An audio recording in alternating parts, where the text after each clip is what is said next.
అదేవిధంగా పశువులు 7 చనిపోవడము, ఇతర మేకలు ఇలాంటివి కూడా చనిపోవడము, 7 పక్కా ఇళ్ళు కూలిపోవడము, 33 కచ్చా ఇళ్ళు కూలిపోవడము, అదేవిధంగా హైదరాబాద్ విజయవాడ హైవే దారి కూడా పూర్తిగా దెబ్బతినడము, ఇతర చాలా విషయాలు ఈరోజు ఈ ప్రాథమిక నివేదికలో మనం ముందు పెట్టడం జరిగింది.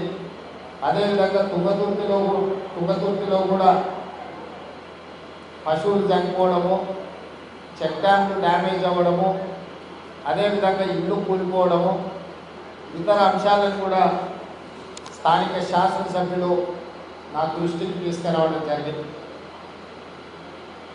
అత్యధిక వర్షపాతం వల్ల విపత్కర పరిస్థితులు ఏర్పడినప్పటి నుంచి ప్రభుత్వం నిరంతరం మంత్రులను, శాసనసభ్యులను క్షేత్రస్థాయిలో ప్రజలకు అందుబాటులో పెట్టి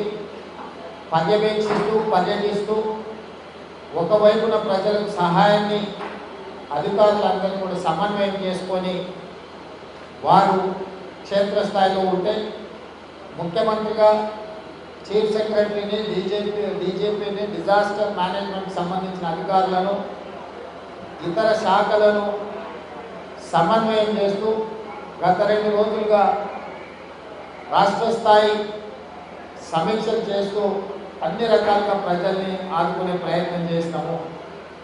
ఈ ప్రయత్నంలో ఎక్కువగా ప్రాణ నష్టం జరగకుండా, పంట నష్టం జరగకుండా, విద్యుత్ కోతలు ఎక్కడైనా విద్యుత్ సరఫరా అంతరాయం కలిగినా ఎంబడెంబడే వాటిని పునరుద్ధరిస్తూ ప్రజలకు అన్ని రకాలుగా సహాయాన్ని అందిస్తూ పునరావాస కేంద్రాలను ఏర్పాటు చేస్తూ అధికారులు రాత్రి పగళ్ళు పనిచేసి చాలా కష్టపడ్డారు. మనస్ఫూర్తిగా మా మంత్రులను, ప్రజాప్రతినిధులను, ప్రభుత్వ అధికారులను అభినందిస్తున్న ఈ విపత్కర సమయంలో వీళ్ళందరూ కూడా సమన్వయంతో ప్రజలకు అందుబాటులో ఉండి వాళ్ళని ఆదుకునే ప్రయత్నం చేసింది.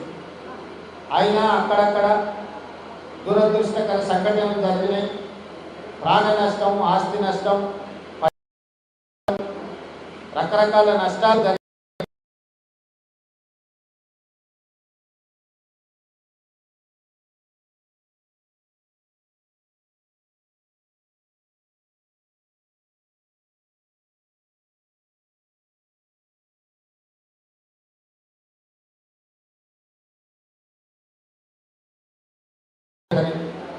నిన్న సాయంత్రం ఇక్కడ ఉన్న ఖమ్మం జిల్లాలో, నల్గొండ జిల్లాలో, ముఖ్యంగా సూర్యాపేట జిల్లాలో ఉన్న పరిస్థితులను దృష్టిలో పెట్టుకొని ప్రధానమంత్రి నరేంద్ర మోడీ గారితో, హోంశాఖ మంత్రి అమిత్ షా గారితో కూడా చర్చ చేసి మనకున్న పరిస్థితులను వివరించి, అదేవిధంగా రాహుల్ గాంధీ గారికి కూడా ప్రధాన ప్రతిపక్ష నాయకుడికి మన రాష్ట్రంలో ఉన్న పరిస్థితులను వివరించి ఎప్పటికప్పుడు మన రాష్ట్రానికి సహాయంగా ఉండాల్సిందిగా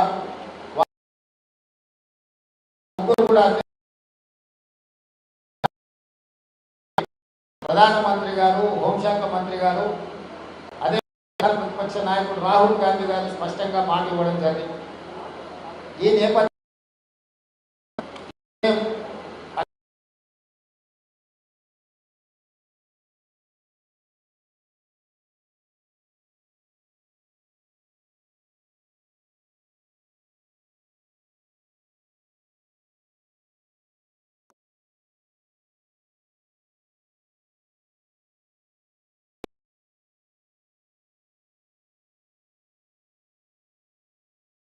ఉపాధి హక్కు స్పష్టమైన నిర్ణయం తీసుకొని ఈరోజు ఆదేశాలు ఇవ్వడం జరిగింది.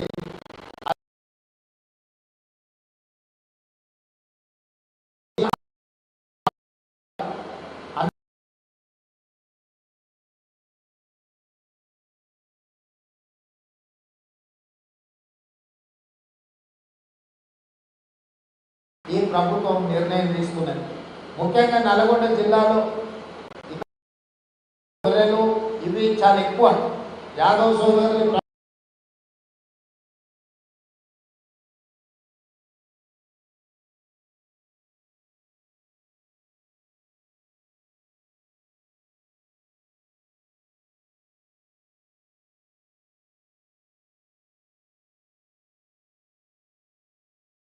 ఇప్పుడే అక్క ఉత్తమ్ పద్మావతి గారు ఉత్తమన్న వీళ్ళందరూ చెప్పిన మేరకు ఈ ప్రాంతంలో 20,000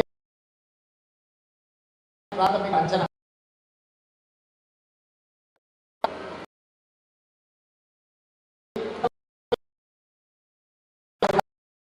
ఈరోజు ప్రభుత్వం ఒక స్పష్టం. అదేవిధంగా ఇల్లు కూలిన వాళ్ళు ఇల్లు దెబ్బతింటే ప్రధానమంత్రి ఆవాస్ యోజన కింద ఎంతైతే నష్టపరిహారం వస్తుందో పూర్తి స్థాయిలో ఇల్లు కోల్పోయిన వాళ్ళకు కూడా ప్రధానమంత్రి ఆవాస్ యోజన కింద నష్టపరిహారం ఇవ్వడం జరుగుతుంది. అర్హులైన వాళ్లకు ఇందిరమ్మ ఇల్లు కూడా ఇవ్వడం జరుగుతుంది. ఇల్లు కోల్పోయి నిరాశ్రయులైన అర్హులైన వాళ్లకు ఇందిరమ్మ ఇల్లు కూడా ఇప్పుడు నష్టపోయిన వాళ్లకు ఇవ్వడం జరుగుతుంది. ఇదే కాకుండా స్థానికంగా అత్యవసరంగా ఏదైనా నిర్ణయాలు తీసుకోవాలంటే అధికారులకు అంచనా తెచ్చి మళ్ళీ పుణ్యకాలం కాస్త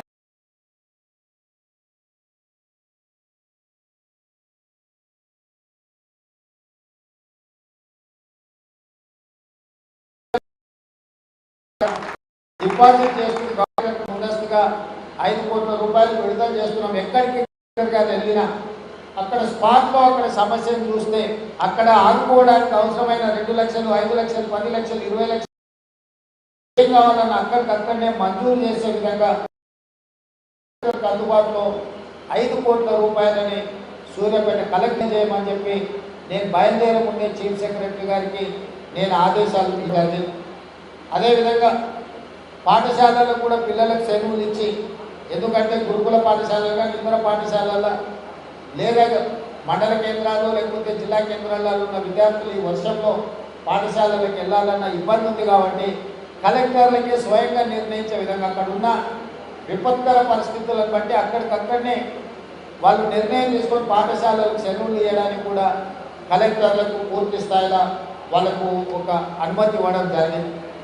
ఈరోజు ఈ రాష్ట్రంలో ఉన్న విపత్కర పరిస్థితులను రాజకీయాలకు అతీతంగా మనందరం కలిసికట్టు ఎదుర్కోవాల్సిన అవసరం ఉంది. దాని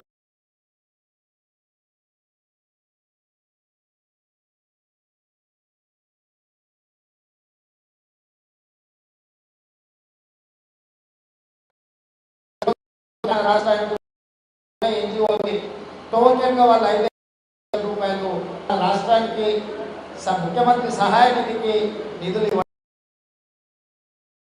ప్రజల పట్ల వాళ్ళకున్న ఒక బాధ్యత నిబద్ధత 10 లక్షల రూపాయల 20 లక్షల అనే దానికంటే ఎవరైనా బాధ్యత కలిగిన వాళ్ళు ఇప్పుడు జరిగిన సంఘటనలలో ప్రజలకు నష్టపోయిన వాళ్ళను ఆదుకోవడానికి ముఖ్యంగా మేము మీకు అండగా నిలబడతాము, మీ కష్టాన్ని మేము గుర్తించినాము, మీ కష్టాన్ని తీర్చడానికి మేము సహాయాన్ని అందిస్తామని ఇట్లాంటి సంఘటనలు వారు ఉదారంగా వెంకయ్య నాయుడు గారు ముందుకు వచ్చి రాష్ట్ర ముఖ్యమంత్రి సహాయ నిధికి నిధులు ఇచ్చినందుకు ప్రత్యేకంగా తెలంగాణ ప్రజల తరఫున వారికి నేను కృతజ్ఞతలు తెలియజేస్తున్నా.